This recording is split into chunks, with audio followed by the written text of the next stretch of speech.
C'est des fondamentaux qu'on a voulu remettre un petit peu à l'honneur. Ils se développent en trois sous-thèmes. C'est élevons, cultivons et transmettons. C'est des grands défis pour l'agriculture et pour les agriculteurs de nos régions. Une agriculture sans fin. F-A-I-M. C'est un très beau slogan.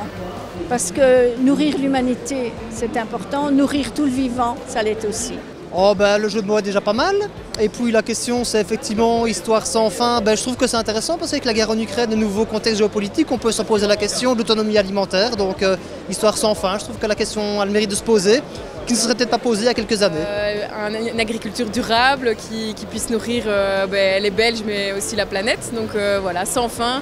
Sans fin pour les agriculteurs, sans fin pour le grand public, les personnes qui doivent se nourrir et sans fin pour la recherche parce qu'il y a encore beaucoup de choses à faire. Un jour après l'autre et Agricole est là pour aider les agriculteurs dans tous les cas. Ils peuvent nous appeler, on peut les aider sur les différents domaines techniques, juridiques, social et agronomiques.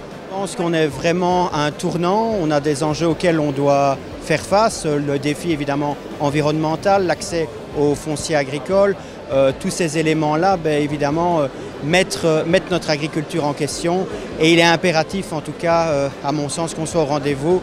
C'est le débat qui est porté ici par la Foire agricole, qui est cette vitrine exceptionnelle du monde de la ruralité, c'est un parlophone incroyable et on doit pouvoir s'en saisir. Avant, il y avait énormément de famine, c'est plus le cas depuis quelques décennies et finalement, c'est peut-être un risque qui est en train de se représenter.